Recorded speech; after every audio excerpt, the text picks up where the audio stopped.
효성 형제들은요, 중국과 연결이 되어 있는 게 좀 많은 것 같아요. 투자자 여러분들은요, 그 중국의 양회 이후의 그 상황도 좀 지켜보시면서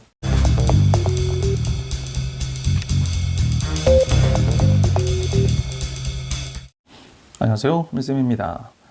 자, 오늘 오랜만에 효성 형제들이 조금 오전에 좀 강하게 좀 반등을 하는 것 같은데요.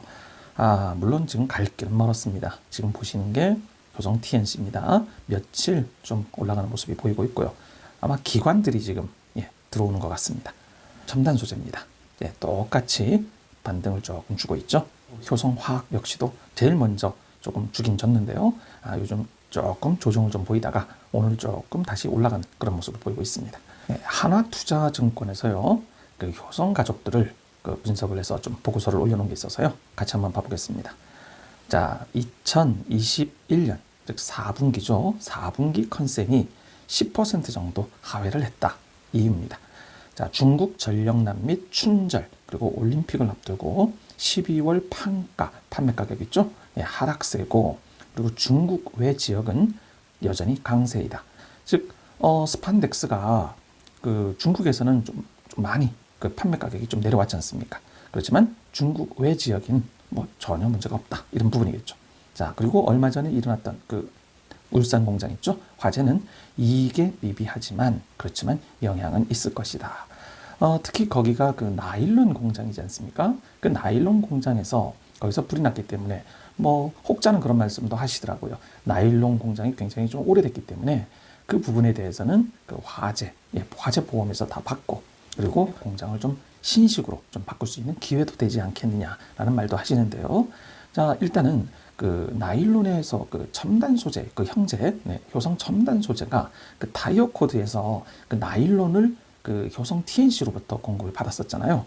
아마 연간 800억 정도의 그 금액을 받아왔었는데요. 이 부분에서 좀 효성 첨단 소재가 나일론 공급 부분이 조금 문제가 되지 않겠느냐, 그런 걱정도 조금은 들고 있습니다. 자, 투자 의견은 110만 원으로 유지를 했습니다. 자, 효성 TNC의 연간 영업이익이 작년이 1조 4,200이었어요. 자, 그럼 올해가 1조 2,450, 결국엔 한 12% 정도, 12% 정도가 빠지는 부분인데요. 자, 그런데 지금 주가는 12%가 아니라 어떻습니까? 반토막이 나버렸잖아요. 그렇죠? 자, 그 부분이 어떻게 되는지 다른 그 증권사 분석을 한번 같이 봐볼게요. 자, 첫 번째, 아까 하나증권이죠. 하나투자증권에서가 지금 110만 원 목표가입니다. 그리고 이베스트, 참 이베스트가 여기가 좀 그 이한나 연구위원이 좀 그 TNC를 굉장히 싫어하는 것 같아요. 45만 원, 45만 원을 적용했고요. 그리고 하이투자증권, 하이투자증권이 85만 원, 그리고 네 번째로 키움 투자증권이 93만 원을 그 최근 지금 보고를 했는데요. 자, 이 부분에서 다른 부분보다는요, 일단은 그럼 최악의 그 평가를 한 이베스트 증권이 왜 그랬는지를 한번 봐볼게요.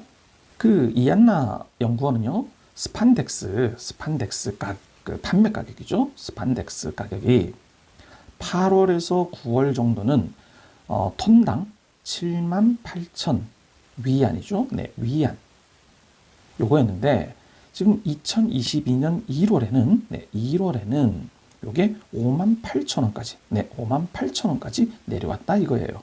자, 그리고 재고일수가 25일 수준으로 증가하고 있다 이겁니다. 자, 그리고 21년도 4분기부터 중국에 있는 그 공장들의 증설 물량이 유입이 되기 시작을 하면서 22년도에는 18만 톤, 18만 톤이라는 그 물량이 증설이 예정이 되어 있다. 그러므로 결론은 공급 부담으로 22년 실적 감익이 줄어들 수밖에 없다. 그러면서 그 올해 영업이익을요 9,380억 요거로 예상을 했더라고요.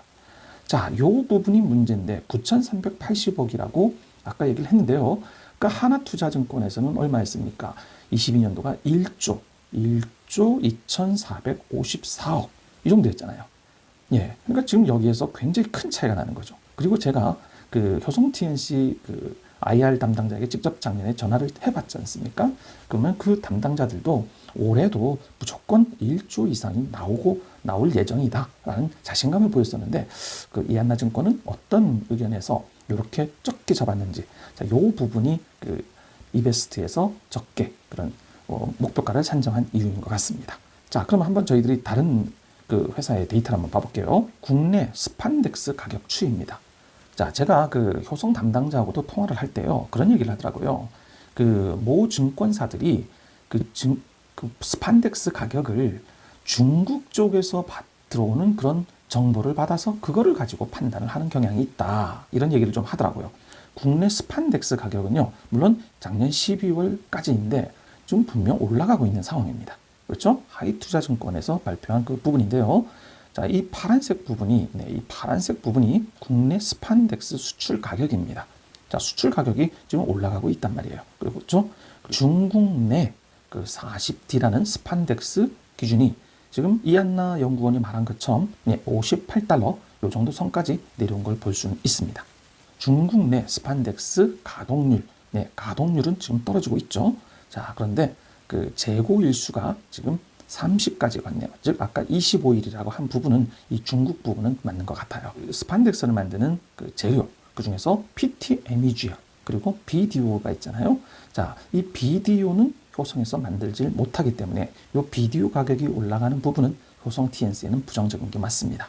자, 그렇지만 PT, MEG 부분은 가격이 인상되면 될수록 효성 TNC에서 직접 생산을 하기 때문에 더 긍정적이라는 내용까지도 제가 설명을 드렸는데요. 효성 TNC의 그 올해 이 전망 부분은 그 회사, 증권회사마다도 이렇게 굉장히 큰 차이가 있기 때문에 자, 누가 맞은지는 나중에 주가가 확실하게 보여줄 수 있지 않겠습니까? 자, 그래서 지금 이 효성 TNC의 그 부분은 보시면 이 주가를 최고가까지 올렸던 그 주체는요, 바로 외국인이었습니다. 자, 근데 외국인이 그 이후로부터 계속 지금 팔고 있지 않습니까? 이 부분 때문에 효성 TNC의 주가가 지금 제대로 그 반영을 못하고 있는 것 같은데요. 빨리 그 외국인이 좀 들어와서 원래 자리로 좀 되돌려주길 바라겠습니다. 효성 첨단 소재죠. 4분기 실적이 컨센 대비 19%가 하향이 됐고, 자, 21년도 자동차 판매량이 부진에도 불구하고 타이어 코드는 2배 소모하는 그 SUV 판매를 호조에 기인해서 좋았다, 실적이 좋았다 이겁니다. 일반 승용차보다 SUV는 타이어 코드가 2배가 더 많이 들어가나 봅니다. 자, 그리고 22년도에는 반도체 부족에 신차 생산이 부진이 아쉬우나 SUV 성장세는 여전해서 그 전기 실적보다 개선이 가능하다. 자, 그리고 21년도 그 4쿼터에 아라미드 가동률이 증가했으며 22년은 탄소 섬유도 생산 증가량을 기대한다. 이런 내용이 있습니다. 그 이전에 그 증권사들이 그 내온 그 보고서를 보면요. 자, 이 효성 첨단 소재가 산업자재가 75%입니다. 이 75%에는 타이어 코드, 스틸 코드, 그다음 산업용 원사 이런 부분이 들어가 있지 않습니까? 자, 이 중에서 가장 큰 부분이 그 타이어에 들어가는 타이어 코드와 스틸 코드인데요. 그 전 글로벌 그 미셸린 아시죠? 네, 미셸린이라는 글씨가 좀 그런데요. 그 대형 타이어 회사 여기하고 굿이어라는 이 두 회사가 21년도에 타이어 그 판가를 올렸답니다.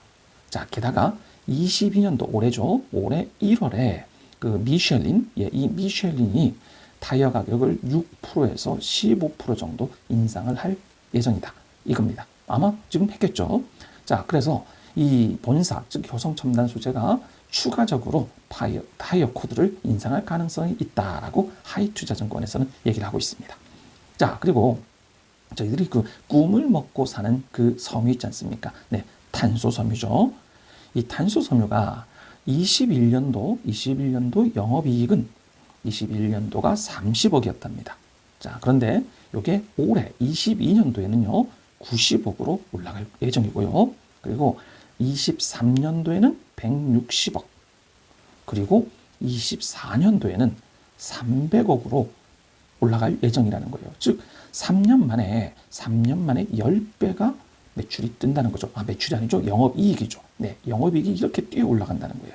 자, 그리고 제가 지난번에도 설명했다시피 효성첨단 소재는 지금 올해 22년도에 그 탄소 섬유를 2,500톤을 증설을 하지 않습니까?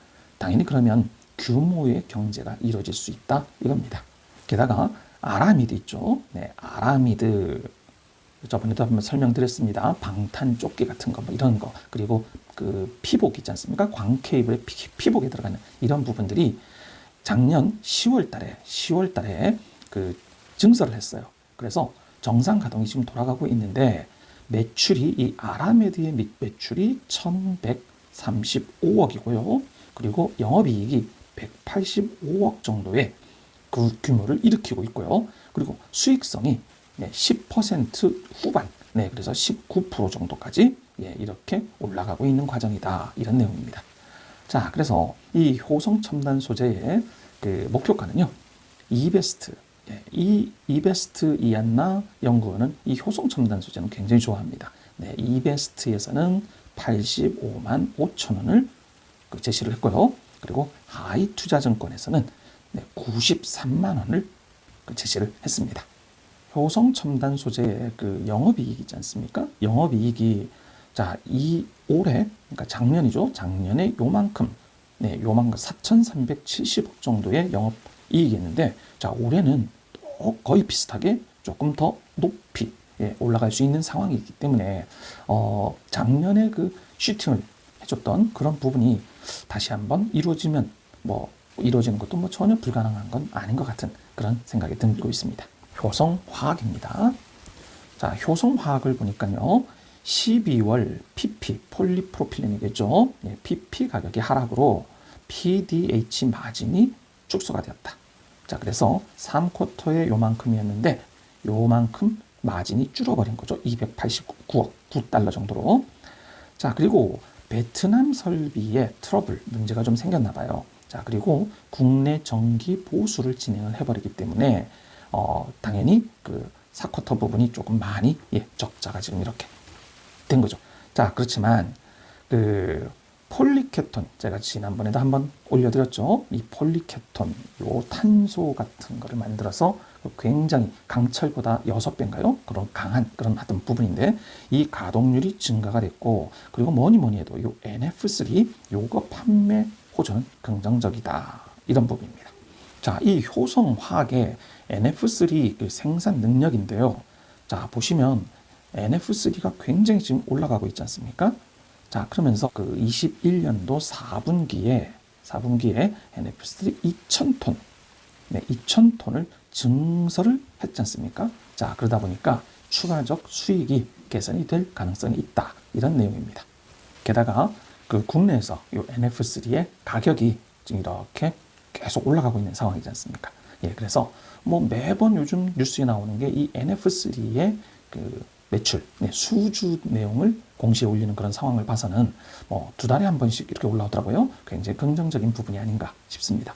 자, 그래서 이 효성화학의 목표가는요, 그 키움증권에서 50만 원으로 상향을 했고요. 하이투자증권에서는 역시도 50만 원으로, 그리고 탑픽이라고, 탑픽으로 지금 선택을 했습니다.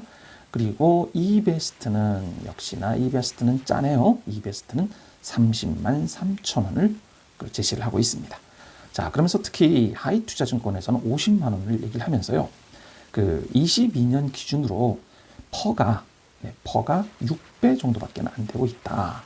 자, 그래서 굉장히 50만 원까지 점프할 가능성이 있다라고 하고 있고요. 그리고 마지막으로 하나증권은 37만 원을 유지하고 있습니다.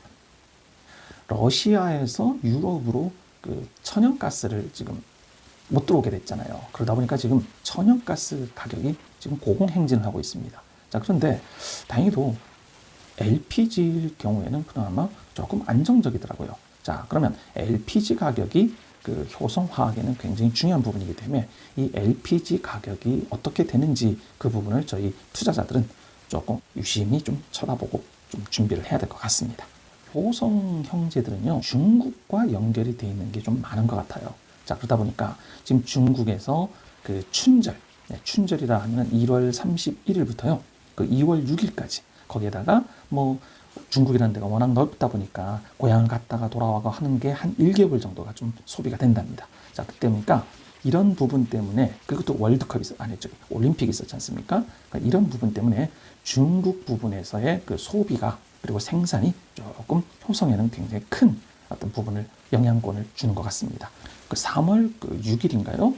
그 중국의 양회 기간 있지 않습니까? 거기에서 그 내수와 그 어떤 그 중국 시장을 부활시키려는 어떤 모습을 좀 다시 한번 보여준다면 그 부분이 이 효성 형제들에게는 굉장히 긍정적인 부분이 되지 않을까 싶습니다. 그래서 투자자 여러분들은요, 그 중국의 양회 이후의 그 상황도 좀 지켜보시면서 투자를 하시면 어떨까 싶습니다.